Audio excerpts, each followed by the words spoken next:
Alhamdulillah wassalatu wassalamu ala Rasulillah nabiyina Muhammadin wa alihi wa sahbihi wa man wala.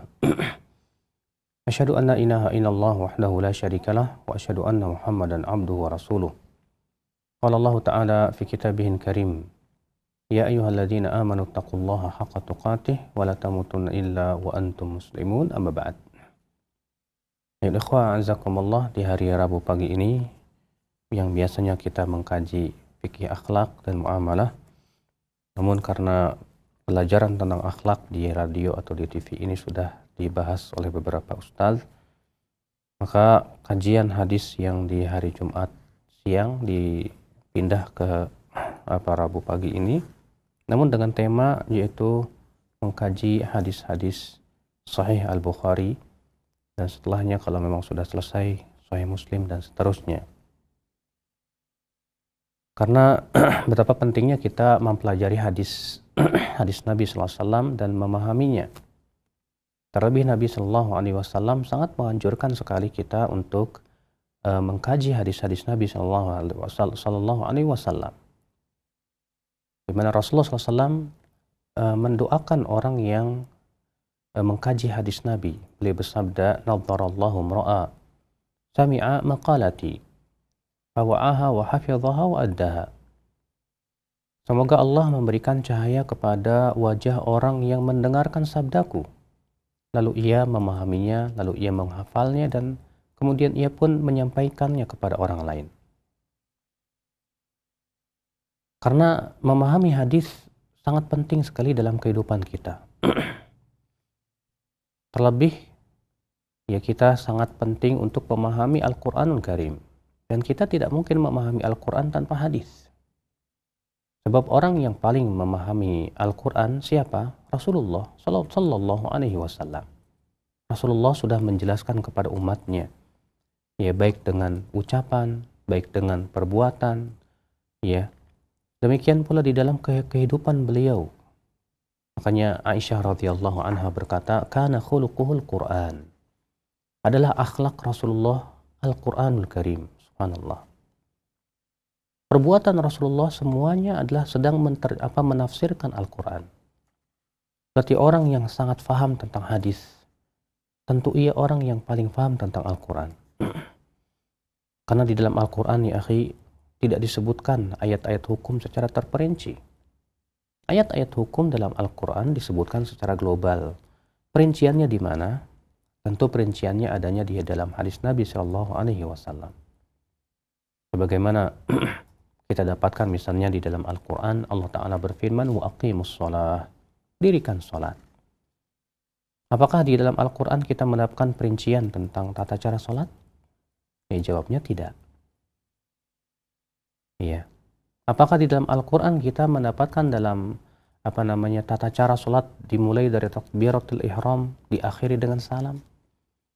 Ya, bagaimana tata cara rukuknya, bacaan-bacaannya, bagaimana tata cara i'tidalnya, ya, turun dari sujudnya, demikian pula sujudnya, duduk di antara dua sujudnya, apa bacaannya. Kita tidak pernah mendapatkan hal itu di dalam Al-Quran. Adanya di mana? Adanya di dalam hadis Nabi Shallallahu Alaihi Wasallam. Berarti betapa butuhnya Al-Quran kepada hadis. Ya, kenapa? Karena hadislah yang menafsirkan Al-Quran. Sedangkan Al-Quran tidak menafsirkan hadis Nabi Shallallahu Alaihi Wasallam. Oleh karena itu Allah Ta'ala berfirman, wa anzalna ilaika dzikra litubayyina linnasi ma nuzzila ilaihim. Kami telah menurunkan kepada engkau, hai Muhammad, adzikra, yaitu Al-Quran, litubayyina linnas, supaya kamu menjelaskan kepada manusia ma nuzzila ilaihim, apa yang diturunkan kepada mereka tersebut. Berarti Rasulullah SAW ia bertugas untuk menjelaskan Al-Quran. Berarti beliau orang yang paling paham tentang Al-Quran. Maka bila kita ingin mengetahui tentang penafsiran Al-Quran yang benar dan yang sahih, betapa pentingnya kita untuk melihat hadis-hadis Nabi Shallallahu Alaihi Wasallam. Oleh karena itulah Al-Imam Al-Ajurri ketika meriwayatkan sebuah athar dari seorang sahabat, kalau tidak salah namanya Jarir atau Jabir, ya. Waktu itu beliau membawakan hadis-hadis Nabi Shallallahu Alaihi Wasallam. Kemudian ada di antara hadirin berkata, "Da' min hadza." Tinggalkan ini, cukup Al-Quran saja. Lalu sahabat ini berkata kepada orang ini, "Apakah kamu menemukan dalam Al-Quran sholat zuhur 4 rakaat? Apakah kamu menemukan dalam Al-Quran sholat asar 4 rakaat? Apakah kamu menemukan jumlah-jumlah rakaat dalam Al-Quran? Tentu kamu tidak akan temukan itu." Berarti kalau kita menolak Al-Quran, kita berarti kalau kita menolak hadis, sama saja sebetulnya kita menolak Al-Quran. Ya, karena ya akhi, perintah Allah untuk mengikuti Rasulullah dalam Al-Quran sangat banyak. Allah berfirman, "Wa ma atakumur rasul fakhudhuhu wa ma nahakum anhu fantahu." Apa-apa yang diperintahkan oleh Rasul, ambil. Dan apa-apa yang dilarang oleh Rasul, maka tinggalkan. Ya. Sebutkan dalam sebuah riwayat yang sahih bahwa suatu ketika Abdullah bin Mas'ud radhiyallahu anhu berkata, "Semoga Allah melaknat wanita yang menyambung rambut dan yang minta disambung. Semoga Allah melaknat wanita yang bertato dan yang minta ditato." Rupanya ucapan Ibnu Mas'ud ini sampailah kepada seorang wanita yang hafal Quran. Lalu kemudian wanita ini datanglah kepada Abdullah bin Mas'ud radhiyallahu anhu dan berkata, "Ya Aba Abdurrahman, balaghani annaka tal'an kadza wa kadza." Wahai Aba Abdurrahman, telah sampai kepadaku bahwa engkau melaknat wanita begini dan begitu. Kata Ibnu Mas'ud, "Betul." Kata wanita ini qad qara'tul Qur'an. Aku sudah hafal Al-Quran. Dan aku baca dari awal sampai akhir, aku tidak mendapatkan ayatnya. Kata Ibnu Mas'ud, "In kunti qad qara'tih faqad wajadtih." Kalau kamu memang sudah hafal Quran, kamu akan mendapatkannya. Kata dia, "Ayat yang mana?" Allah berfirman, kata Ibnu Mas'ud, "Wa ma atakumur rasulu fakhudhuh wa ma nahakum anhu fantahu." Apa-apa yang diperintahkan oleh Rasul, ambil. Dan apa-apa yang dilarang oleh Rasul, tinggalkan. Subhanallah, ya. Maka dari itu, ya akhal Islam, mempelajari hadis Nabi SAW sangat penting dalam kehidupan kita. Untuk memahami Al-Quran, kita butuh hadis Nabi SAW. Ya, bahkan Rasulullah SAW sudah menjelaskan kepada umatnya segala sesuatu. Dalam tata cara buang air, ya, di dalam tata cara makan, di dalam cara minum, dalam tata cara berpakaian. Yang sifatnya itu dalam keseharian kita, Rasulullah SAW sudah menjelaskan. Ya. Apalagi yang sifatnya lebih besar dari itu, bagaimana akidah, bagaimana ibadah, bagaimana muamalah. Bila kita tidak mempelajari hadis, berarti kita tidak akan bisa memahami Islam, bahkan tidak bisa memahami Al-Quranul Karim. Makanya orang-orang yang mengingkari sunnah Nabi SAW, ya sama saja dia menolak Al-Quran. Ya, karena Al-Quran memerintahkan kita menaati Rasul. Bahkan menaati Rasul sama dengan menaati Allah. Allah berfirman, "May yuti'ir Rasul faqad ata Allah." Siapa yang menaati Rasul, sungguh ia telah menaati Allah Subhanahu wa taala. Ikhwatal iman, a'azzakumullah. Pembahasan kita yaitu Sahih Al-Bukhari. Sebuah kitab yang diakui oleh para ulama dari zaman ke zaman akan kesahihannya. Di mana Sahih Al-Bukhari ini ditulis oleh seorang ulama besar yang sangat alim tentang hadis Nabi SAW, bahkan dijuluki sebagai Amirul Mukminin di dalam hadis. Maka sebelum kita membahas Sahih Bukhari, kita akan berkenalan dulu dengan penulisnya. Ya, siapa beliau? Yaitu Imam Bukhari ini. Banyak di antara kaum muslimin, ya maaf, mereka kurang kenal ulama-ulama kita. Ya, ulama-ulama kaum muslimin. Tapi kalau ditanya tentang pemain sepak bola, kalau ditanya tentang bintang film, ya mereka paham, mereka tahu. Mereka tahu nama-namanya, bahkan tentang riwayat hidupnya, mereka tahu.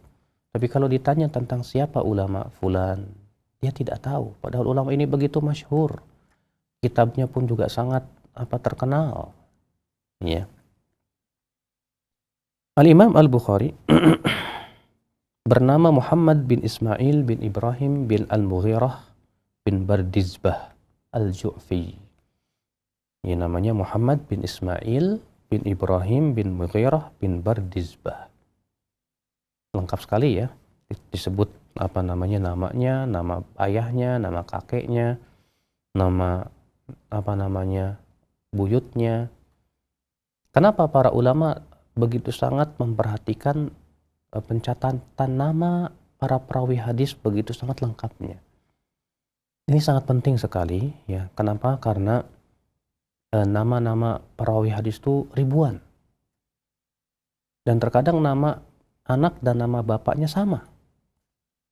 Maka penting untuk ditulis dan dicatat secara lengkap supaya dibedakan ya antara ini dan itu.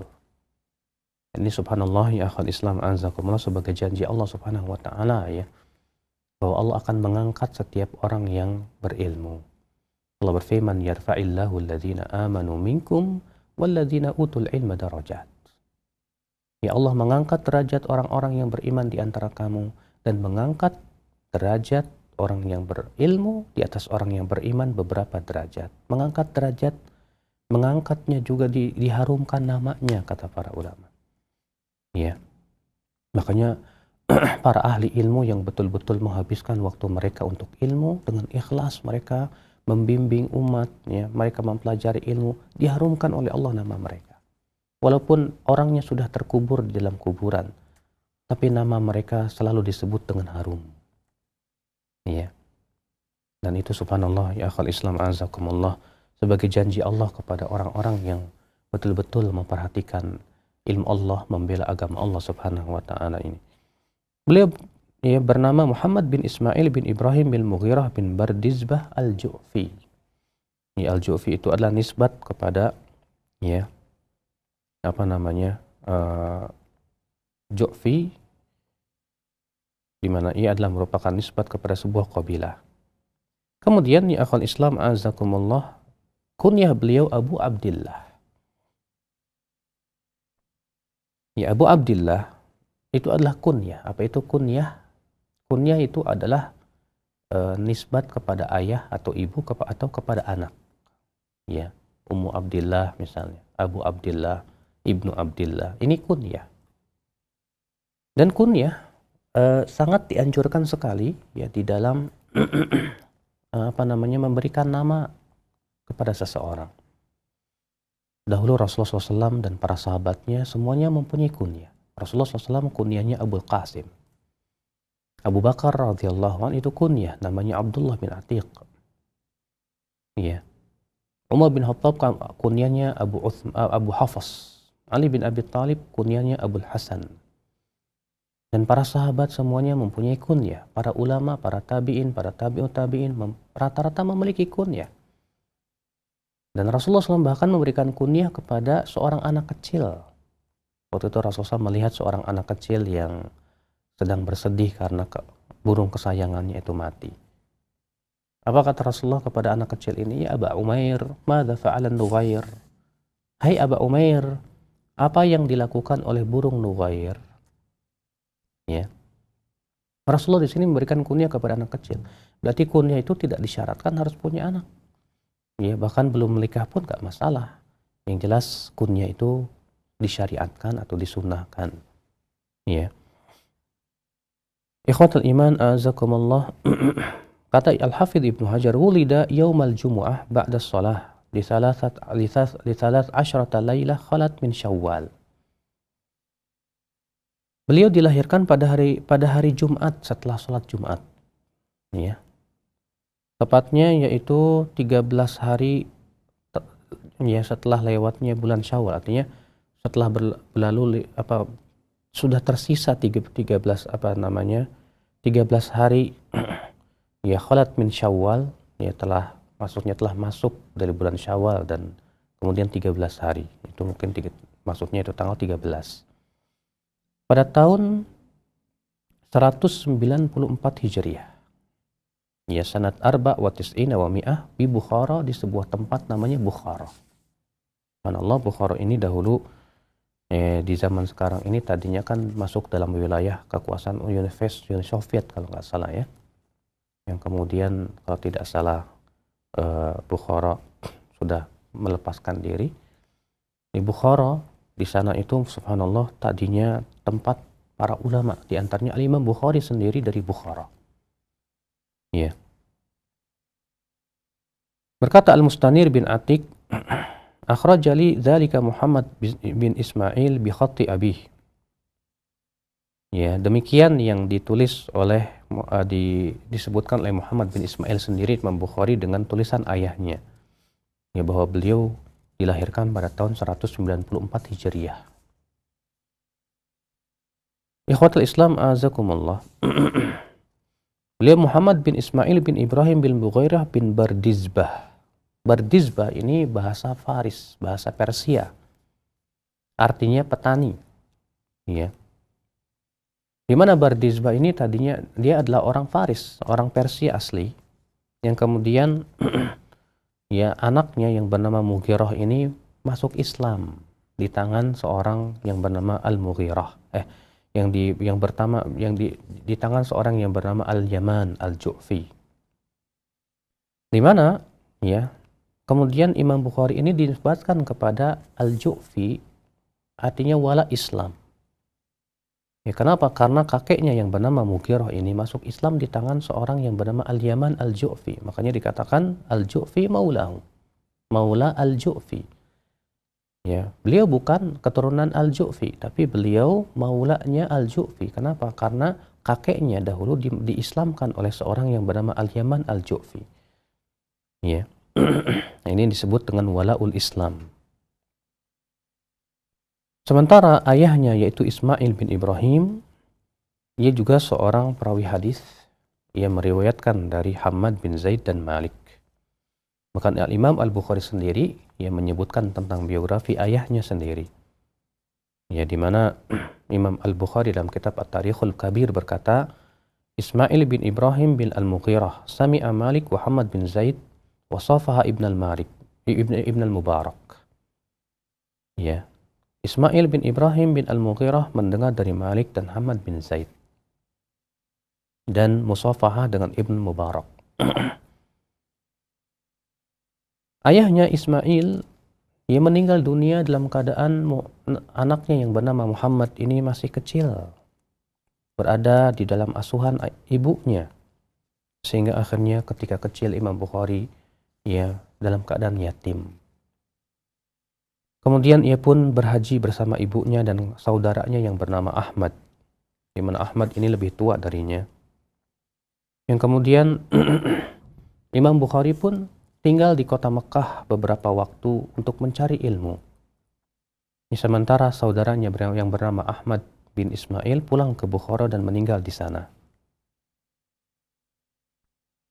Dan disebutkan ya, oleh Al-Imam Al-Likai bahwa dahulu Imam Bukhari yaitu Muhammad bin Ismail ini pernah buta. Ya, ana Muhammad bin Ismail dhahabat aynahu fi sigharihi fara'at walidatu Al-Khalil Ibrahim fil manam.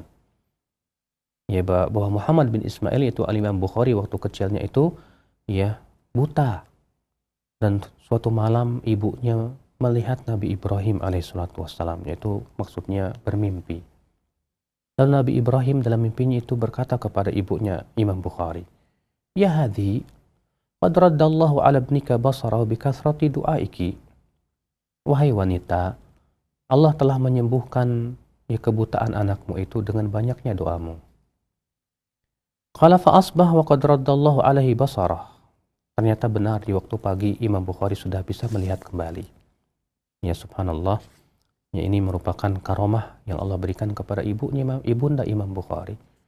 Dan rupanya ya akhi, di setiap orang besar itu di baliknya ada ibu-ibu yang besar. Ya, dimana kalau kita lihat Imam Bukhari, ternyata di baliknya seorang ibu yang luar biasa mengasuh Imam Bukhari untuk terus menuntut ilmu. Anda kenal Imam Syafi'i? Kalau Anda lihat dan kita baca tentang bagaimana ibunya Imam Syafi'i, yang luar biasa dalam mendidik Imam Syafi'i. Demikian pula Imam Bukhari ini di belakangnya ada seorang ibu yang luar biasa.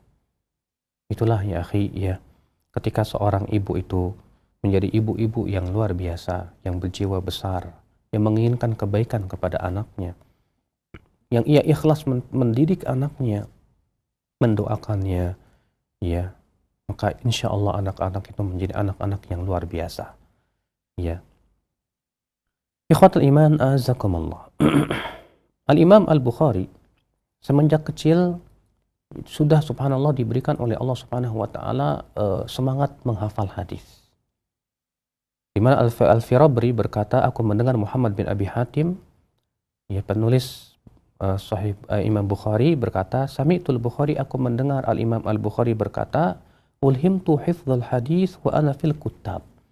Aku diberikan oleh Allah ilham untuk menghafal hadis sementara aku masih ya kanak-kanak di Al-Kutab. Al-Kutab itu sebuah sekolah khusus untuk mengajar anak-anak baca tulis, ya.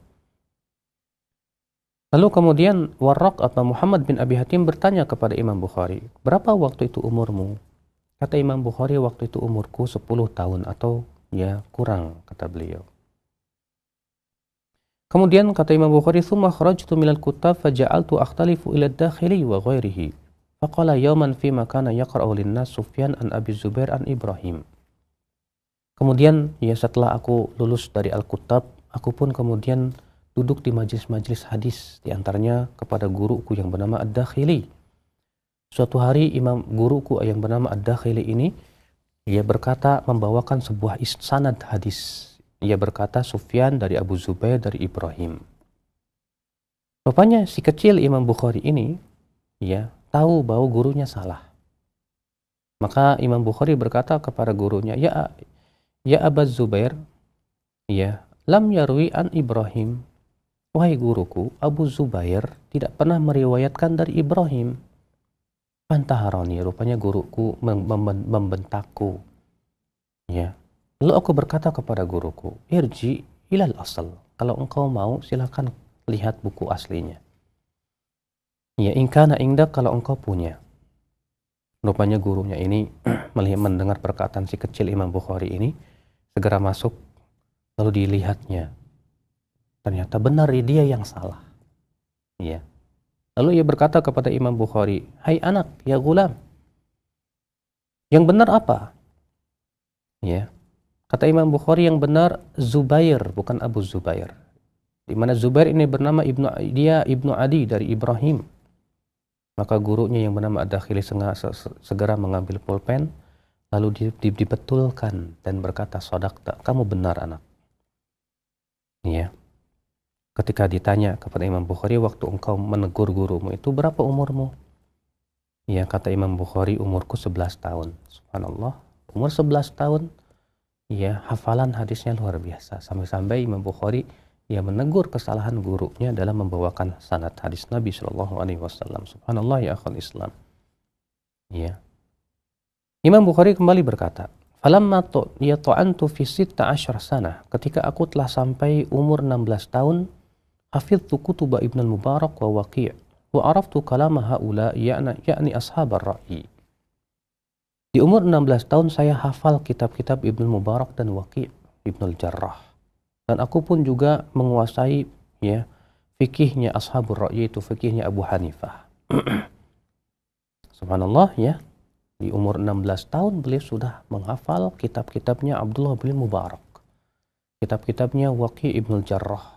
Dan memang di zaman dahulu itu ya akhi, ya yang namanya menghafal itu sangat ditekankan sekali. Ini berbeda dengan sistem pengajaran yang ada di negeri kita yang lebih banyak mengandalkan pemahaman. Memang memahami bagus. Tapi kalau di zaman dahulu bukan hanya memahami tapi menghafal. Karena itu juga memang yang dianjurkan oleh Nabi kita SAW dalam hadis yang saya sebutkan tadi di awal ya. Kata Rasulullah, nadharallahu mar'a sami'a maqalati fawa'a wa hafidhaha wa addaha. Ya, semoga Allah memberikan cahaya kepada wajah orang yang mendengar sabdaku, lalu ia memahaminya, lalu ia menghafalnya, lalu ia menyampaikannya kepada manusia sebagaimana apa yang ia dengar. Ya, ternyata menghafal hadis ini sangat dianjurkan oleh Rasulullah SAW. Tentunya setelah menghafal Al-Quranul Karim. Ikhwatal iman, a'azzakumullah. Kemudian Al-Imam Bukhari berkata lagi, ketika aku telah berumur 18 tahun, sannaftu kitab qadaya sahaba wa tabi'in aku menulis kitab tentang ya qadaya as-sahabah wat tabi'in, yang berhubungan dengan qadiyah, yang berhubungan dengan urusan para sahabat dan tabi'in dan kehidupan mereka serta fatwa-fatwa mereka. Tsumma shannaftu tarikh fil Madinah inda qabrin Nabi SAW. Kemudian aku menulis kitab Tarikhul Kabir, ya, di umur 18 tahun itu di kota Madinah di sisi kuburan Nabi SAW. Wa kuntu aktubu fil layali al-muqmirah, dan aku waktu itu menulisnya di malam-malam purnama yang ada rembulan padanya, karena Imam Bukhari ya tidak punya uang untuk beli lampu-lampu, maka beliau menulisnya di bawah ya sinar rembulan. Subhanallah, ikhwatul Islam azakumullah. Itu menunjukkan betapa Imam Bukhari sangat semangat sekali menuntut ilmu Allah Subhanahu wa taala. Ya. Kemudian Imam Al-Bukhari berkata lagi, dakhaltu ila Syam wa Misr wal Jazirah marratain wa ila al-Basra 4 marrat. Wa aqamtu bil Hijaz 6 a'wam wa la uhsi kam dakhaltu ila al-Kufah wa Baghdad ma'al muhadditsin. Aku masuk ke negeri Syam, ke Mesir, ke Jazirah Arab 2 kali, ke Basrah, ya, demikian ke Basrah 4 kali. Aku juga tinggal di Hijaz selama 6 tahun, dan sering kali aku ya masuk ke kota Kufah dan Baghdad bersama para ahli hadis. Subhanallah, ya, Imam Bukhari di usia mudanya habis waktunya untuk pergi safar menuntut ilmu hadis di negeri-negeri. Dan subhanallah ya akhi, ini yang disebut dengan rihlah fi talabil hadis. Ya, pergi jauh untuk mencari hadis, dan itu sangat dianjurkan sekali. Di mana ya pergi jauh mencari hadis itu sudah disyariatkan semenjak di zaman Nabi Musa alaihissalatu wassalam. Di waktu itu Nabi Musa pernah disebutkan dalam Sahih Bukhari ya, dalam sebuah hadis, dan nanti akan kita membacakannya hadis tersebut, bahwa Nabi Musa berkata ketika berada di tengah-tengah Bani Israel, Nabi Musa ditanya, "Hai Musa, adakah manusia yang lebih alim darimu?" Kata Nabi Musa, "Tidak ada." Allah menegur dan berkata, "Hai Musa, ada hambaku yang lebih berilmu darimu. Ia bernama Khidir, ya Khadir." Maka Nabi Musa meminta kepada Allah ya untuk bisa bertemu dengan Khadir. Maka Nabi Musa pun pergilah keluar bersama pelayannya, ya, keluar kota, ya, bahkan keluar negeri untuk bertemu Khadir demi mencari ilmu. Subhanallah, ya. Di zaman Nabi Muhammad SAW demikian pula para sahabat dari negeri-negeri yang jauh datang ke kota Madinah untuk mencari hadis kepada Rasulullah SAW. Ketika Rasulullah meninggal dunia, para sahabat pun demikian. Ya, Jabir bin Abdullah sengaja membeli seekor unta untuk pergi ke Syam 1 bulan perjalanan hanya untuk mengambil 1 hadis dari seorang sahabat yang bernama Abdullah bin Unaisah, ya, yang kemudian menjadi sebuah sunnah para ahli hadis. Mereka pergi ke negeri-negeri yang banyak untuk mencari hadis Nabi Shallallahu Alaihi Wasallam. Ya, kalau kita perhatikan subhanallah ya, transportasi di zaman dahulu itu hanya unta, kuda. Tapi subhanallah sabar sekali ya. Ya, perjalanan dari kota Madinah ke Syam itu 1 bulan dengan unta. Kalau di zaman sekarang naik pesawat ya 2 jam sampai. Tapi subhanallah ya, walaupun transportasi seadanya seperti itu, tapi karena semangat yang menggebu, ya, keikhlasan yang luar biasa untuk membela hadis Nabi SAW, mencari hadis, mereka tidak peduli dengan perjalanan yang sangat jauh seperti itu untuk membela hadis Nabi SAW. Sementara di zaman kita transportasi dimudahkan oleh Allah, ya, mobil ada, pesawat ada, tapi kita tidak mempunyai semangat ya di dalam mencari ilmu Allah Subhanahu wa taala, ya akhal Islam azakumullah. Maka ya, kalaupun kita ternyata tidak bisa melakukan itu, setidaknya anak-anak kita didik ya, supaya mereka nanti bisa pergi menuntut ilmu, ya, mencari hadis atau mencari ilmu Nabi, ilmu Allah Subhanahu wa taala. Ikhwatal iman a'azzakumullah. Dan Imam Al-Bukhari rahimahullah mempunyai guru yang banyak, lebih dari 1080 guru, subhanallah. Ya, kata Imam Bukhari, katabtu an alf wa thamanina nafsan. Laisa fihim illa sahibu hadithin. Wa qala aidan lam aktub illa amman qala al-imanu qaulun wa amal. Aku menulis hadis dari lebih dari 1080 guru. Subhanallah. Tidak ada pada mereka, semua guruku itu semuanya ahli hadis. Imam Bukhari juga berkata, aku tidak menulis hadis kecuali dari orang yang meyakini bahwa iman itu perkataan dan perbuatan. Artinya mereka semua ahlus sunnah wal jamaah. Masya Allah ya akhi, azakumullah. Ternyata Imam Bukhari gurunya sampai 1080. Maka dari itu, jangan kita ridho hanya sebatas punya satu guru. Dan aneh di zaman sekarang ini, akhi ya, ada orang yang mengatakan nggak usah banyak-banyak guru, cukup satu guru. Masya Allah. Bagaimana kita akan mengetahui kesalahan guru kalau kita tidak berguru kepada guru yang lain? Makanya kata sebagian ulama terdahulu ya, kalau kita ingin tahu kesalahan guru kita, ya belajarlah kepada guru yang lain. Dan memperbanyak guru itu manfaatnya banyak sekali. Kenapa? Karena kan manusia itu dalam masalah tingkatan keilmuan berbeda-beda. Ada ilmu yang dikuasai oleh si fulan tapi tidak dikuasai oleh si fulan. Tapi ya, yang lain menguasainya, yang ini menguasainya. Sehingga kalau kita kumpulkan dari orang yang banyak, dari guru-guru yang banyak, ya, maka kita akan mengumpulkan sebuah ensiklopedia hadis yang luar biasa. Dan memang, akhi, berguru itu sangat dianjurkan sekali. Ya. Kenapa? Karena berguru itu adalah perkara yang penting. Para sahabat berguru kepada Rasulullah. Para tabi'in berguru kepada para sahabat. Para tabi'in berguru kepada para tabi'in. Dan ilmu itu memang diambil dari mulut ke mulut. Bahkan dahulu para ulama ya berusaha menjauhi seseorang yang tidak punya guru. Sampai-sampai Abu Zur'ah berkata, la yufti sahafi. Orang yang berguru hanya kepada buku tidak boleh berfatwa. Ya. Sebagian lagi berkata, man dakhala wahda kharaja wahda. Siapa yang masuk ke dalam ilmu ini sendirian, dia akan keluar pun pendapatnya sendirian.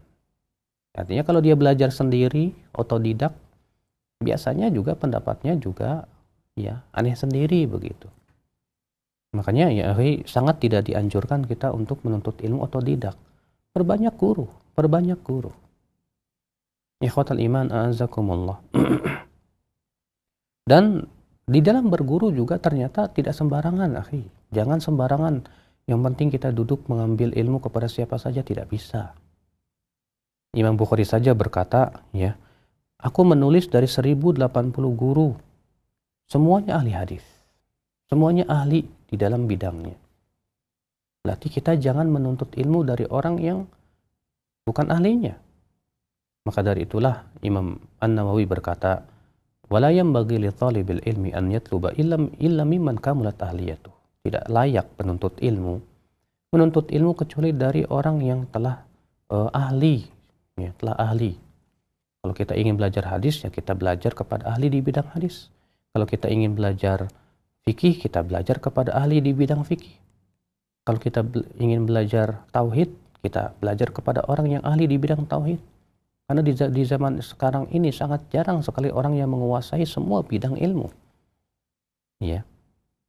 Maka dari itulah ya akhi, terkadang kita di zaman ini saya merasa aneh dengan orang-orang yang mencukupkan diri menuntut ilmu kepada orang-orang yang kita lihat dari sisi keilmuannya sangat dangkal sekali. Bahkan bahasa Arab pun dia tidak bisa. Ia tidak pernah belajar ilmu usul fikih, nggak pernah belajar kaidah fikih, nggak pernah belajar ilmu-ilmu alat. Hanya sebatas kemudian semangat untuk ngajar saja. Ya, yang kemudian kebetulan dia pun punya retorika yang bagus, cara menyampaikan yang membuat terkesima orang-orang. Masya Allah, ya akhi. Hati-hatilah. Kenapa? Karena kita dalam mengambil agama ini bukan kepada sembarangan orang. Makanya Rasulullah SAW sabda, inna min asyratis sa'ah an yutamasal ilmu indal asagir. Di antara tanda hari kiamat, ilmu itu diambil dari al-asagir. Siapa al-asagir? Syekh Albani rahimahullah mengatakan al-asagir artinya orang yang dangkal ilmunya. Ya walaupun usianya tua, iya. Kalau dangkal ilmunya tidak boleh diambil ilmunya. Sementara Abdullah bin Mubarak menafsirkan al-asagir artinya ahlul bidah. Itu ahli bidah. Berarti ini juga menunjukkan ya bahwa kita menuntut ilmu harus dari orang yang lurus akidahnya. Makanya Imam Bukhari berkata juga, lam aktub illa aman qala al-iman qaul wa amal. Aku tidak menulis hadis kecuali dari orang yang mengucapkan, yang meyakini bahwa iman itu perkataan dan perbuatan. Artinya ini ahlus sunnah wal jamaah. Makanya para ulama seluruhnya sepakat tidak boleh kita menuntut ilmu dari orang yang menyimpang pemikirannya. Abdullah bin Umar berkata, dinak, innama huwa ya damuka walahmuka. Agamamu jagalah. Ia adalah darah dagingmu. Khudh anil ladina istaqamu, wala ta'khudh anil ladina malu. Ambil dari orang yang lurus dan jangan kamu ambil dari orang yang menyimpang, kata Abdullah bin Umar. Muhammad bin Sirin, seorang tabi'in, berkata, ya, inna hadzal ilma dinun. Sesungguhnya ilmu ini adalah agamamu. Fanzuru amman ta'khuduna dinakum. Lihat oleh kamu dari siapa kamu mengambil agamamu itu. Mungkin ada orang berkata, ya, bukankah ada seorang sahabat yang mengatakan, unzur ma qala wa la tanzur man qala. Lihatlah apa yang ia ucapkan dan jangan lihat siapa yang mengucapkan. Kita katakan betul. Kalau itu dalam masalah nasihat. Kalau ada orang yang menasihati kita, mengingatkan kesalahan kita, siapapun dia, kita terima selama nasihatnya benar. Tapi untuk kita duduk bersimpuh kepada seseorang menuntut ilmunya, harus kepada ahlinya, akhi. Harus kepada orang yang lurus akidah dan muamalahnya, akidah dan manhajnya. Naam ya akhwal Islam, azakumullah. Ya, dahulu saja di zaman Rasulullah SAW, Rasulullah pernah menugaskan Abu Hurairah untuk menjaga makanan zakat fitr. Rupanya datang 3 malam berturut-turut, ya, orang yang mencuri makanan. Dan 3 malam itu juga ditangkap terus oleh Abu Hurairah. Sampai di malam terakhir, orang itu rupanya mengatakan kepada Abu Hurairah, hai Abu Hurairah, maukah aku ajarkan kepadamu suatu bacaan yang apabila engkau baca sebelum tidur, engkau akan terlindung dari syaitan sampai pagi hari. Ya, yaitu bacalah ayat kursi. Niscaya kamu akan dilindungi dari setan sampai pagi hari. Namun Abu Hurairah belum langsung menerima begitu saja. Lalu Abu Hurairah pun melaporkan hal itu kepada Rasulullah. Apa kata Rasulullah? Shadaqaka wa huwa kadzub. Kali ini dia benar walaupun dia tukang dusta. Kamu tahu hai Abu Hurairah, siapa yang 3 malam berturut-turut yang datang itu? Dia setan. Ketika yang diucapkan setan itu benar, ya Rasulullah ucapkan dia benar. Tapi apakah Rasulullah menyuruh Abu Hurairah untuk duduk bersimpuh menuntut ilmu kepada setan? Tentu tidak. Ya, jadi bedakan antara bab nasihat dengan bab menuntut ilmu. Ya, nasihat siapapun orang yang menasihati kita, kalau memang nasihat itu benar, kita terima. Tapi kalau untuk menuntut ilmu, ya akhi, ya, untuk duduk bersimpuh di hadapan seseorang, maka syaratnya yang pertama dia harus ahli. Yang kedua dia harus lurus, ya, akidahnya dan manhajnya. Dan yang ketiga dan yang paling utama, ya apa di antara ini keutamaan saja, ya usahakan guru kita orang yang punya akhlak yang baik supaya kita bisa menirunya. Ya. Maka ya akhal Islam azakumullah. Jadi Imam Bukhari rupanya gurunya banyak sekali ya, 1080 guru. Kita gurunya berapa? Jangan ridho hanya 1 dan 2. Ya, kita bisa memperbanyak guru dan berusaha guru-guru kita memang orang-orang yang ahli di bidangnya, yang betul-betul akidahnya lurus. Ya Allah alam, kita cukupkan dulu perkenalan kita dengan Imam Bukhari, dan insya Allah perkenalan kita dengan Imam Bukhari masih berlanjut pada pertemuan yang akan datang, ya, lebih memperdalam, lebih kita merasa cinta kepada Imam Bukhari, ya, karena tak kenal maka tak sayang. Wabillahi taufiq. Nah, baik, syukran jazakallahu khair atas penjelasan yang telah disampaikan dari pembahasan Kutubus Sittah. Kitab yang pertama itu Sahih Bukhari. Ya, dan telah kita simak bersama bagaimana sebagian dari biografi Al-Imam Bukhari itu sendiri. Ya, dan selanjutnya kami buka sesi interaktif, sesi soal jawab bagi Anda yang ingin bertanya langsung. Silahkan Anda bisa menghubungi kami di layanan telepon di 021 823 6543, yang tentunya kami harapkan pertanyaan yang Anda ajukan bersesuaian dengan pembahasan kita di kesempatan hari ini pula. Baik, kesempatan pertama kami akan angkat pertanyaan di layanan pesan singkat. Ustaz, ada pertanyaan. Ya, yang pertama dari Abdullah yang berada di Jakarta. Ya Ustaz, apakah Imam Bukhari pernah menikah juga? Karena dalam biografinya tidak disebutkan akan hal itu, hanya disebutkan kunyahnya saja. Iya. Tentang masalah ini mungkin kita undur saja ya, karena perkenalan kita dengan Imam Bukhari belum selesai. Nanti insya Allah kalau sudah selesai kita akan lihat apakah Imam Bukhari menikah atau tidak. Yang jelas ya, bukan menjadi patokan kita Imam Bukhari ataupun imam siapapun dalam masalah menikah atau tidak ya. Ada juga Imam Nawawi juga, beliau tidak menikah sampai meninggal beliau di umur 45 tahun. Syekhul Islam Taimiyah juga ya diriwayatkan demikian. Namun apakah itu menjadi patokan kita? Tentu tidak. Ya, yang menjadi patokan kita adalah Rasulullah SAW. Ya, Rasulullah SAW yang menganjurkan umatnya untuk menikah. Imam Bukhari dan Muslim juga meriwayatkan dalam sahihnya, ya ma'syarasy syabab man istata'a minkumul ba'ah falyatazawwaj. Wahai para pemuda, siapa di antara kamu yang sudah mampu ba'ah menikah, maka pada waktu itu hendaklah ia menikah, kata Rasulullah. Terlebih di zaman ini, akhi, di zaman fitnah. Ya, bahkan para ulama di zaman ini seperti Syekh bin Baz mengatakan, ya, bahwa menikah itu jangan sampai, menuntut ilmu itu jangan sampai menghalangi untuk menikah di zaman ini. Kenapa? Karena fitnah yang ada di zaman sekarang ini lebih dahsyat, bahkan sangat dahsyat. Kalau dahulu Imam Ahmad bin Hanbal baru menikah 40 tahun, karena untuk menuntut ilmu hadis. Ya, kemudian kita berkata, saya ingin Imam Ahmad seperti Imam Ahmad, nanti menikahnya 40 tahun. Kita katakan keadaannya berbeda. Dalam artian di zaman ini zaman fitnah luar biasa. Wanita berpakaian tapi telanjang di mana-mana. Maka kalau kita menikah, tentu itu lebih, ya, kata Rasulullah, aghaddu lil basar wa ahsan lil farj. Itu lebih menentukan pandangan dan lebih memelihara kemaluan kita. Allahu a'lam. Ya, nah, syukur jazakallahu khair atas jawabannya. Demikian, dan selanjutnya masih di layanan pesan singkat. Ada pertanyaan, ya Ustaz, kitab apa saja yang mensyarah Sahih Bukhari ini selain Fathul Bari yang bisa dijadikan rujukan? Ada beberapa kitab, bahkan banyak sekali kitab yang menjelaskan tentang syarah Sahih Bukhari.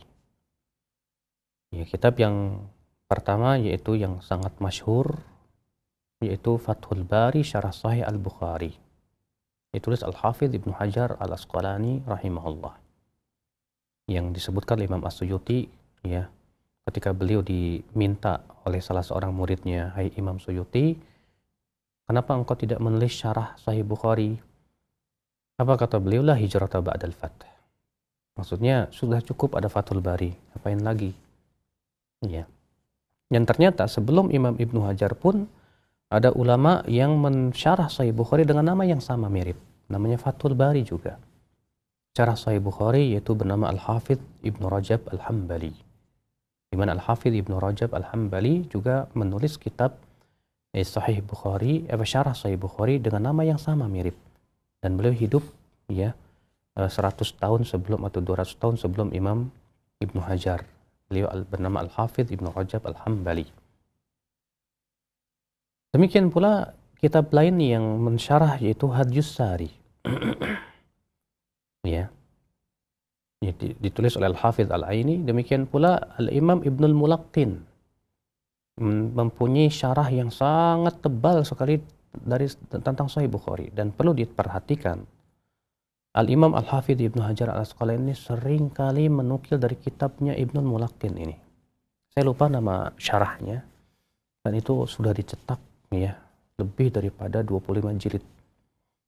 Tebal sekali, dan yaitu syarah Sahih Bukhari yang sangat tebal sekali. Ini tulis oleh Al-Hafidh Ibnul Mulaqqin, dan Ibnu Hajar sendiri banyak sekali mengambil faedah dari kitab tersebut. Ya, dan alhamdulillah di perpustakaan kita di Masjid Al-Barakah ada kitab tersebut, ya.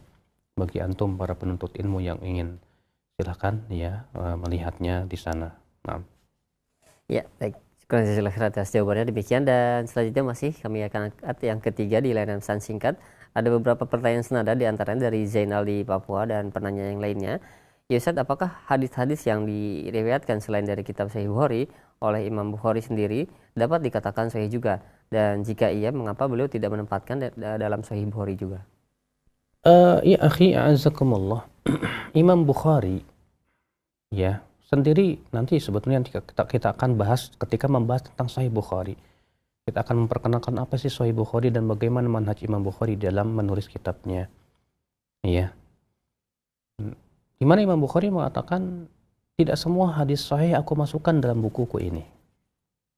Makanya kan beliau menulis buku, menamai buku beliau ini sebetulnya buku aslinya dengan nama Mukhtasar.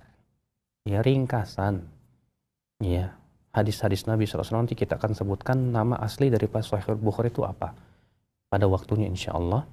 Yang jelas Imam Bukhari mengatakan juga hafidtu mi'at alf hadis sahih.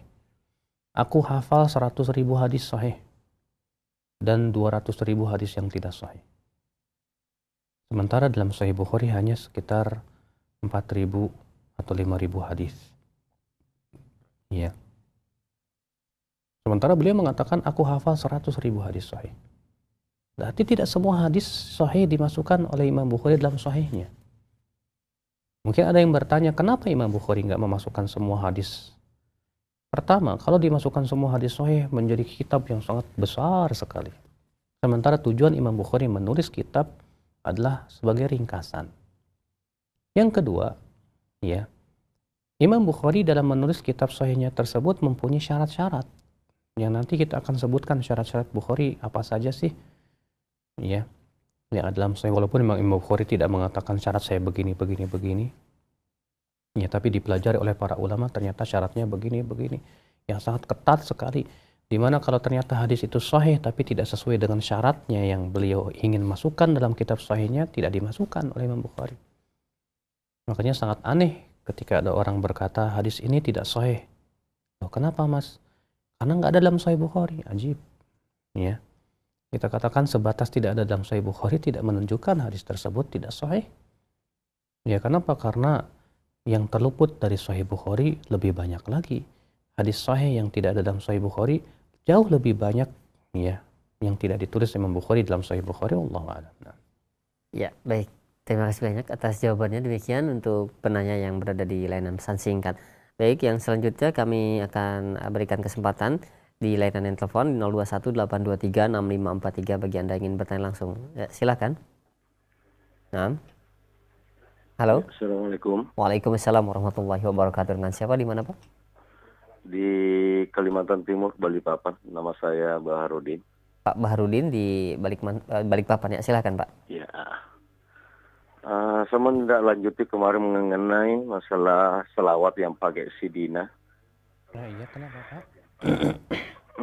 Ini ada dalam kitab ini saya dapat ini di waktu orang membaca doa kunut ini pakai sidina.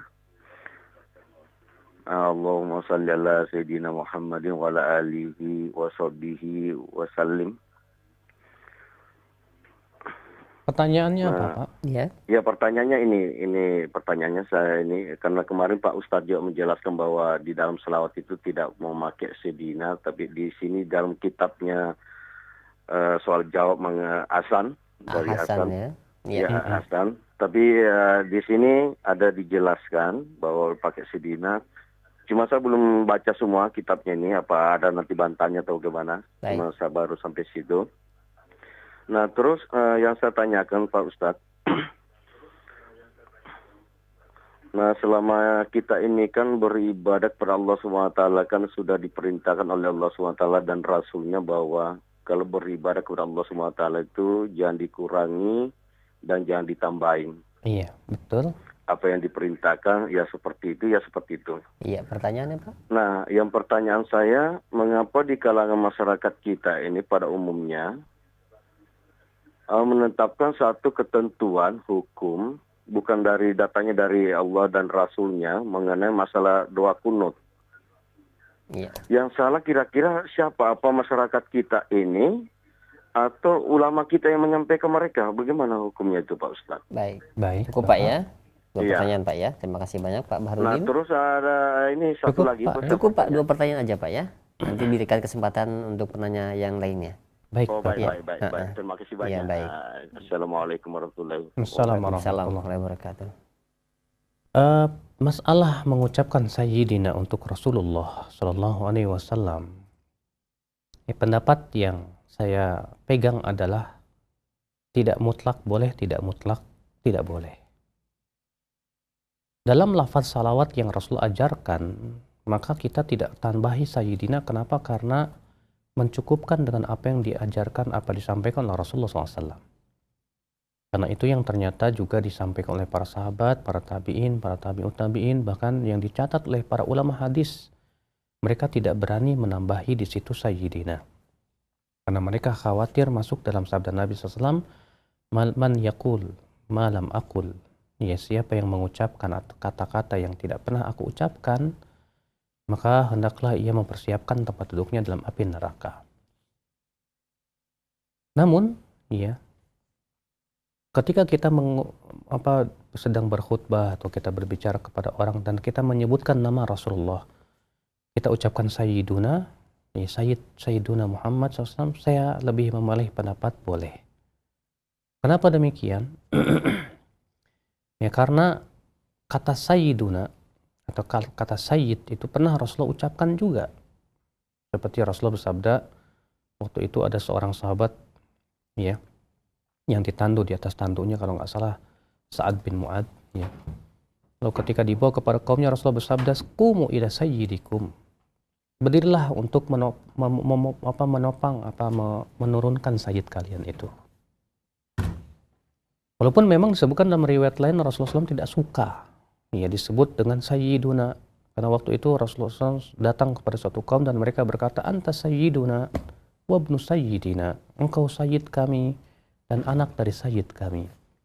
Maka Rasulullah bersabda, "As-sayyid huwallah." Sayyid itu hanyalah Allah. Namun dijawab oleh para ulama bahwa ini yang tidak boleh itu adalah memutlakkan kata sayyid sebagai sebuah kesempurnaan, karena itu hanya milik Allah saja. Iya. Adapun kita menyebutkan bahwa Rasulullah sebagai sayyid dalam artian bahwa ia adalah sayyidnya manusia, itu boleh. Karena Rasulullah sabda, "Ana sayyidu waladi Adam." Ya, aku adalah sayyidnya, ya, anak Adam, kata Rasulullah SAW. Wala fakhr, bukan sebagai sebuah kesombongan ataupun kebanggaan. Kalau sebatas mengatakan sayyiduna, ya, dalam ketika kita berbicara, tidak apa-apa. Namun tentu yang lebih utama adalah Rasulullah. Karena itu lebih ucapan yang lebih mulia, lebih tinggi. Makanya para sahabat membiasakan diri, ya, ketika mengucapkan Rasulullah itu Rasulullah dengan ucapan Rasulullah Sallallahu Alaihi Wasallam. Itu yang dibiasakan oleh para sahabat, dibiasakan oleh para tabiin, para tabiun tabiin. Ya, adapun ucapan sayyidina, ya, maka pada waktu itu jarang diucapkan oleh para sahabat. Maka kita tentu mengikuti petunjuk para sahabat lebih baik. Ya, maka dari itu, ya, kita mengucapkan Rasulullah itu lebih utama. Atau Nabiullah itu lebih bagus. Ya, karena derajat Rasul dan Nabi lebih tinggi daripada derajat Sayyid. Ya, derajat Rasul dan Nabi itu lebih tinggi daripada derajat Sayyid. Karena Sayyid itu dalam kalau diterjemahkan ke bahasa Indonesia artinya ya seorang tokoh, pemuka. Ya. Maka dari itu yang namanya tokoh pemuka itu kan bukan hanya Rasulullah. Aisyah saja kita katakan Sayyidatu Aisyah. Ya, Sayyidah Fatimah. Sayyidah itu artinya wanita muannas dari sayyid. Maka dari itu ya akhi azakumullah, ya, sayyid itu bukan kekhususan untuk Rasul. Beda dengan Rasulullah. Kalau kita sebutkan Rasulullah lebih bagus. Kenapa? Karena derajat kerasulan lebih utama. Ya, kalau kita ucapkan Nabi Muhammad SAW lebih bagus daripada kata sayyid. Ya, kenapa? Karena sayyid itu bukan kekhususan untuk Rasul. Ya, karena kita juga panggil Aisyah Sayyidah Aisyah. Ya, demikian pula sebagian ulama juga dipanggil sayyid, ya, Fulan bin Fulan. Tapi untuk dimutlakan sebagai su'dah yang betul-betul sempurna, sayyid yang sempurna hanya untuk Allah Subhanahu wa taala, wallahu a'lam. Nah, Adapun yang kedua, masalah doa kunut, siapa yang salah? Nggak ada yang salah, Pak. Cuman memang para ulama berbeda pendapat di dalam masalah menilai hadisnya. kita terkadang mudah sekali untuk menilai ini siapa yang salah sebelum kita menilai diri kita sendiri. Para ulama berbeda pendapat tentang hadis yang diriwayatkan Abu Daud bahwa Nabi Shallallahu Alaihi Wasallam ya qanatal fajr hatta lam yazal yaqnut ya fi salatil fajr hatta faraqad dunya. Bahwa Nabi SAW senantiasa kunut di salat fajar sampai meninggal dunia. Nah, para ulama berbeda pendapat tentang derajat hadis ini. Apakah hadis ini sahih atau tidak? Sebab perselisihan mereka adalah gara-gara seorang perawi hadis dalam sanad tersebut. Ada yang bernama Abu Ja'far Isa bin Mahan. Di mana Isa bin Mahan ini dianggap thiqah oleh sebagian ulama dan dianggap dhaif oleh ulama lain. Di antara ulama yang menthiqahkan Yahya bin Ma'in, bahkan gurunya Imam Bukhari, ya, yang sangat berwibawa di hadapan Imam Bukhari bernama Ali bin Madini saja menthiqahkannya. Ya. Demikian pula beberapa ulama lain, termasuk Imam Syafi'i pun menganggap thiqah Isa bin Mahan ini, yang dimana atas dasar itulah Imam Syafi'i mensahihkan hadis tersebut. Ya. Sementara ulama lain seperti Imam Ahmad bin Hanbal, Abu Zur'ah, Imam Bukhari, ya, yang itu kemudian dipilih oleh Al-Hafidh Ibnu Hajar Al-Asqalani dalam kitab Taqribut Tahdzib, menyatakan bahwa Isa bin Mahan ini perawi yang lemah hafalannya. Ya, di mana Ibnu Hajar setelah mengumpulkan perkataan-perkataan para ulama yang banyak tentang Isa bin Mahan ini, beliau menyimpulkan bahwa orang yang menganggap lemah itu mempunyai ilmu yang lebih. Kenapa ini jarhun mufassar? Jarah yang bersifat mufassar. Mufassar itu ditafsirkan kenapa sebab kelemahannya. Ya. Dan jarhun mufassar muqaddam ala ta'dil. Jarah mufassar lebih dahulukan daripada sebatas pujian. Dan ternyata ya mereka yang mendhaifkan membawakan tafsirnya bahwasannya Abu Ja'far Isa bin Mahan ini seorang yang buruk hafalannya. Kata Ibnu Hajar, sadukun sayyi'ul hifadz. Dia seorang yang saduk tapi buruk hafalannya. Dan pendapat inilah yang dibela oleh para ulama di zaman ini, ya, di zaman sebelumnya juga.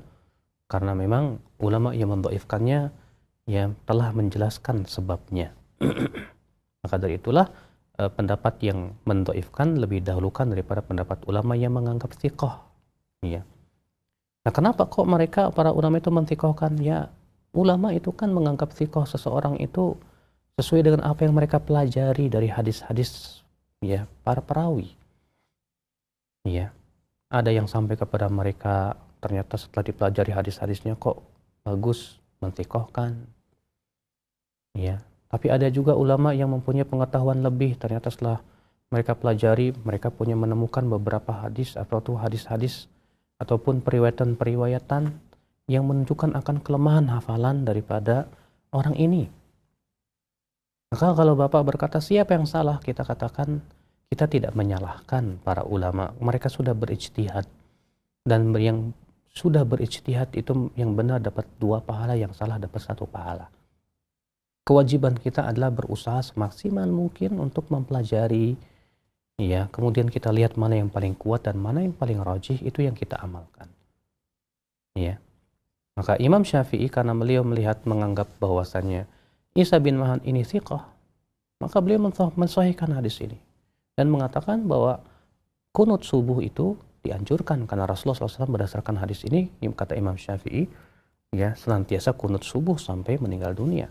Sementara ulama yang mendhaifkannya mengatakan tidak. Makanya jumhur ulama, ya, imam yang 3 seperti Imam Malik, Imam Abu Hanifah dan Imam Ahmad mengatakan bahwa kunut subuh itu tidak disyariatkan. Dan Abu Hanifah lebih keras lagi. Bahkan Abu Hanifah mengatakan kunut subuh itu bid'ah, ya, berdasarkan sebuah riwayat Abu Malik Al-Asja'i yang ditanya oleh anaknya, "Hai ayahku, ya, engkau sholat di belakang Rasulullah, Abu Bakar, Umar, dan Utsman. Afakanu yaknutuna fi sholatil fajar? Apakah mereka dahulu kunut di sholat fajar?" Maka ayahnya berkata, "Ai bunayya muhdats."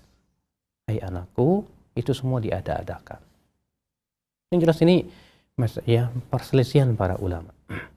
Dan jumhur ulama yang mengatakan tidak disyariatkan kunut subuh pun juga berselisih kalau kita sholat di belakang Imam Syafi'i gimana. Kebanyakan mereka mengatakan kita tetap ikut kunut. Dan ini yang dipilih oleh Syekh Utsaimin rahimahullah, Syekh bin Baz. Demikian pula ya, kalau tidak salah Syekh Albani pun juga mengatakan demikian. Wallahu a'lam. Nah.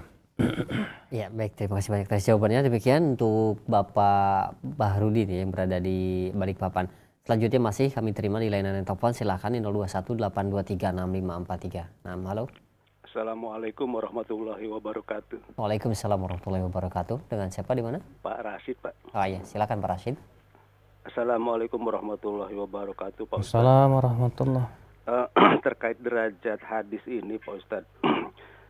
Ketika membaca ayat-ayat sajadah kan disunahkan sujud tilawah, itu kan ada doanya, Pak Ustadz. Nah, ada yang mengatakan itu derajat hadisnya katanya hanya hasan. Jadi tidak sahih. Kalau hasan kan di bawahnya derajat dari sahih atau di atas dhaif, Ustaz. Jadi dianjurkan ya doa-doa itu ya doa ketika sujud saja katanya gitu. Nah, apakah memang demikian, Pak Ustaz? Baik. Terima kasih. Assalamualaikum warahmatullahi wabarakatuh. Waalaikumsalam warahmatullahi wabarakatuh. Ya. Memang ada sebuah doa sujud tilawah ya yang diperselisihkan, juga para ulama terdahulu pun juga masih menyelisihkan berselisih. Itu saja, ada wajhi lilladzi khalaqahu wa syaqqa sam'ahu wa basarahu bihaulihi wa quwwatihi. Apakah ia adalah periwayatan yang sahih atau tidak? Ibnu Khuzaimah condong untuk melemahkannya, di mana beliau setelah menyebutkan hadis tersebut di dalam sahihnya, beliau mengingatkan adanya suatu ilat. Ya, di situ ilatnya keterputusan sanad. Namun Al-Hafidz Ibnu Hajar Al-Asqalani dalam kitab Nata'ijul Afkar menghasankannya karena adanya syahid yang bersifat umum dari hadis Ali bin Abi Thalib diriwayatkan Nasa'i. Dan kepada pendapat Ibnu Hajar ini saya condong untuk menghasankan hadis ini. Sementara Syekh Albani menganggap hadis ini sahih. Ya, lihat ya. Jadi hadis sajadah wajhi ini ada 3 pendapat. Ada yang mengatakan lemah, ada yang mengatakan hasan, ada yang mengatakan sahih. Ya. Saya sendiri pribadi lebih condong menghasankan hadis tersebut. karena yang disebutkan oleh Al-Hafidz Ibnu Hajar Al-Asqalani dalam kitab Nata'ijul Afkar yang dikuatkan oleh hadis Ali bin Abi Thalib tersebut.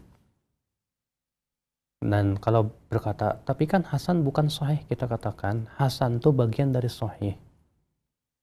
Ya, cuma ia lebih di bawah dia di bawah sahih.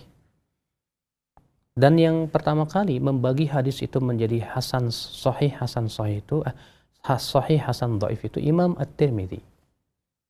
Sebelum Imam Tirmidzi, hadis itu hanya dibagi menjadi 2, sahih dan dhaif. Di mana hasan masuk dalam kategori sahih. Ya. Hasan masuk dalam kategori sahih. Tapi kemudian di zaman Imam Tirmidzi dipecah sahih itu menjadi sahih dan hasan. Kenapa? Karena hasan ini derajat perawinya di bawah derajat perawi sahih. Kalau sahih itu berarti perawinya harus thiqah. Ya. Sedangkan hasan itu biasanya disebut oleh para ulama dengan istilah la ba'sa bih atau saduqun laisa bihi ba's, ya. Dia diterima hadisnya tapi tidak sampai kepada derajat yang dipuji sebagai perawi yang thiqah. Ya. Maka dari itulah Imam Tirmidzi kemudian memperkenalkan bahwa ini derajatnya hasan. Ini hasan, ini sahih, ini hasan. Ini dhaif. Berarti hasan itu termasuk hadis yang diterima? Betul. Berarti selama bisa diterima, maka wajib kita berhujjah dengannya. Ya, jadi hadis hasan itu ya termasuk hadis-hadis yang bisa kita amalkan, Bapak. Ya, wallahu a'lam. Nah. Ya, baik, demikian untuk Bapak Rashid ya yang berada di Jakarta Pusat. Dan selanjutnya masih kami terima, silahkan di layanan telepon 0218236543. Halo, silahkan. Halo, Assalamualaikum. Waalaikumsalam warahmatullahi wabarakatuh. Dengan siapa di mana, Pak? Ini dari hamba Allah di Banda Aceh. Di Aceh ya, silahkan Pak. Saya mau tanya Ustadz. Iya, langsung ke pertanyaan Pak ya. Iya. mungkin apa nih berkenaan topik dengan Ustaz sampaikan, tapi ini mengenai salat jenazah Ustaz. Iya. Ya, silakan. Salat jenazah dalam satu kitab saya baca bahwa kalau mayat perempuan itu kepalanya di sebelah kanan imam, sedangkan untuk mayat pria kepala jenazahnya di sebelah kiri imam. Apakah itu ada dalilnya Ustaz? Iya, itu saja Pak. Satu lagi Ustaz, satu lagi mengenai perayaan Maulid. Itu kadang-kadang di perayaan Maulid kena ada sediakan makanan. Bagaimana hukumnya makanan tersebut Ustaz? Iya, baik ya. Cukup saya Ustaz, terima kasih. Assalamualaikum warahmatullahi wabarakatuh. Waalaikumsalam warahmatullahi wabarakatuh. Waalaikumsalam warahmatullahi wabarakatuh. Tentang masalah kepala mayat apakah di kanan atau di kiri, saya belum mendapatkan riwayat. Barangkali di antara pemirsa ada yang menemukannya, silahkan disampaikan kepada saya. Ya, yang jelas yang saya dapatkan riwayatnya bahwa Rasulullah SAW kalau jenazahnya laki-laki, beliau berdiri di kepala. Kalau jenazahnya perempuan, maka beliau berdiri di tengah. Dan wallahu a'lam, ya barangkali kalau di kepalaan di sebelah kanan itu lebih utama, karena di bagian kanan itu adalah bagian yang terpuji sebetulnya, ya.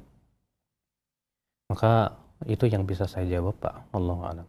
Adapun tentang masalah makanan Maulid Nabi, kalau perayaan orang-orang kafir, ya seperti Ali bin Abi Thalib ditanya tentang bagaimana hadiah yang diberikan oleh orang-orang Majusi dalam Idul Nairuz.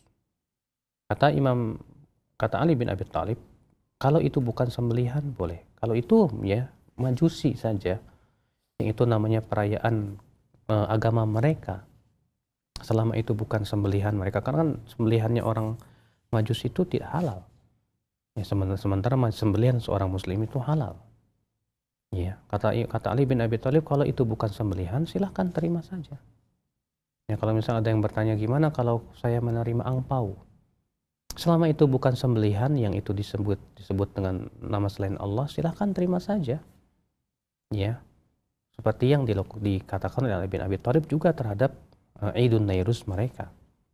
Maka kalau ini adalah perayaan yang sifatnya bid'ah, yaitu lebih layak lagi untuk diterima. Iya. Kalau itu perayaan yang sifatnya orang-orang non-muslim yang tentunya itu menyembah selain Allah Subhanahu wa taala, itu saja ternyata ada riwayat yang disebut oleh Syekhul Islam Taimiyah rahimahullah, boleh untuk menerima. Ya, wallahu a'lam, itu yang bisa saya jawab. Barangkali saya salah, barangkali bisa ditegur atau diingatkan. Nah. Ya, baik, demikian untuk Bapak yang bertanya di Banda Aceh ya, mudah-mudahan dapat difahami maupun untuk pendengar ataupun pemirsa yang lainnya. Dan untuk selanjutnya kami akan angkat kembali pertanyaan di layanan pesan singkat Ustadz. Ada pertanyaan ini dari penanya, tidak disebutkan tempatnya namanya. Ya Ustadz, apakah benar Imam Bukhari juga banyak meriwayatkan hadis dari orang Syiah? Jadi katanya ada yang mengatakan dari salah satu penceramah, jadi tidak semua Syiah itu sesat. Kalau dikatakan tidak semua Syiah itu sesat, betul. Iya, maksudnya tidak semua Syiah kafir itu betul. Tapi kalau dikatakan tidak semua Syiah sesat, ini menjadi tanda tanya besar. Iya, kenapa? Pertama, di zaman dahulu, di zaman Imam Bukhari dibedakan antara Syiah dengan Rafidhah. Di mana Syiah adalah mereka yang lebih mengedepankan Ali di atas para sahabat, tapi tidak sampai kepada derajat mengkafirkan para sahabat. Sementara Rafidhah mengkafirkan para sahabat semuanya. Iya. Yang kedua, yang diterima oleh para ulama dari kalangan Syiah adalah yang mempunyai beberapa kriteria. Pertama, dia thiqah, bisa dipercaya. Amanah, jujur, tidak suka berdusta. Sementara Syiah yang ada di zaman sekarang, mereka menghalalkan dusta. Bahkan dusta bagi mereka atau taqiyah itu sesuatu yang sangat penting dalam agama mereka. Ya, makanya seperti misalnya Imam Ad-Dhahabi ketika menyebutkan periwayatan Aban bin Taghlib. Beliau mengatakan Aban bin Taghlib Syi'iyun ghalin, seorang Syiah yang ekstrim. Lakinnahu saduq, tapi ia sangat jujur, tidak pernah berdusta. Ya, falana riwayatuhu alai bid'atuh. Untuk kita riwayatnya, tapi untuk dia kebid'ahannya. Untuk kita riwayatnya, untuk dia kebid'ahannya. Kenapa? Karena ini untuk maslahat menjaga hadis Nabi Shallallahu Alaihi Wasallam. Selama dia orangnya jujur, tidak pernah berdusta, ya, maka pada waktu diterima. Imam Abdul Razak bin Hammam As-San'ani, gurunya Imam Ahmad bin Hambal, sedikit ada tasyayyu juga. Beliau lebih suka mencaci maki Muawiyah. Sehingga kalau Imam Ahmad duduk di majlis beliau lalu kemudian Imam Abdul Razak membawakan hadis-hadis tentang cacian terhadap Imam Muawiyah, Imam Ahmad segera menutup telinga. Tidak mau mendengarnya. Tapi Imam Ahmad tetap mengambil hadis karena Abdul Razak bin Hammam As-San'ani ini orang yang thiqah, terpercaya. Dia orang yang menghormati Abu Bakar, Umar dan para sahabat, kecuali masalah Muawiyahnya saja. Maka subhanallah ya akhul Islam a'azakumullah ya, hal-hal seperti ini jangan dijadikan dalih. Oh berarti Syiah tidak semuanya sesat, kita katakan semua Syiah sesat. Ya kenapa? Karena mereka menyelisihi ya ijma' para sahabat, para tabi'in, para tabi'ut tabi'in untuk lebih mendahulukan Abu Bakar dan Umar ya di atas seluruh sahabat. Sementara mereka lebih mendahulukan Ali di atas seluruh sahabat. Ya, berarti mereka sudah menyelisih ijma' ya kaum muslimin. Ya. Kalau mereka yang tidak mengkafirkan para sahabat saja sudah menyelisih ijma', bagaimana dengan orang yang mengkafirkan para sahabat semuanya? Yang doa mereka isinya adalah melaknat Abu Bakar dan Umar. Bahkan mengatakan itu sebagai dua berhala Quraisy. Bahkan menyaksikan Al-Quran yang ada pada kita. Ya. Seperti yang kita lihat di zaman sekarang ini. Banyak orang-orang Syiah punya keyakinan seperti itu. Maka Imam Malik rahimahullah ia berdalil dengan sebuah ayat, yaitu dalam surat Al-Fatah ayat terakhir Allah berfirman ketika mensifati para sahabat itu, wa mathaluhum fil injil kazar'in akhraja syat'ahu fa'azarahu fastaghladha fastawa ala suqihi yu'jibu zurra'a liyaghidha bihimul kuffar. Ya. Allah berfirman, permisalan perumpamaan para sahabat dalam Injil seperti benih yang ditanam lalu ia mengeluarkan tunasnya. Lalu ia pun besar dan membesar sehingga membuat kagum para petani dan membuat marah orang-orang kafir. Kata Imam Malik, siapa yang marah kepada para sahabat, ia masuk dalam hadis, dalam ayat tersebut. Karena Allah mengatakan bahwa para sahabat itu membuat marah orang kafir. Berarti orang yang marah kepada para sahabat, bahkan benci kepada para sahabat, masuk dalam ayat itu, kata Imam Malik. Ikhwatul iman azakumullah, maka dari itu ya memang betul para ulama terdahulu meriwayatkan dari sebagian orang Syiah, tapi Syiah yang seperti apa? Ya makanya kan dalam ilmu hadis ada sebuah pembahasan tentang bolehkah meriwayatkan hadis dari ahli bid'ah secara umum, ya. Dan para ulama melarang mengambil hadis dari ahli bid'ah yang memang telah sampai kepada derajat kekafiran. Apa itu? Yaitu man angkara amran mutawatiran ya ma'lumun fid dini bid darurah. Setiap yang menolak perkara yang memang mutawatir dalam agama dan itu merupakan sebuah perkara yang prinsip dalam agama, maka orang seperti ini tidak boleh diterima dengan ijma' para ulama. Ya, sementara mereka yang mengkafirkan para sahabat, meragukan Al-Quran, jelas masuk dalam bab ini. Ya.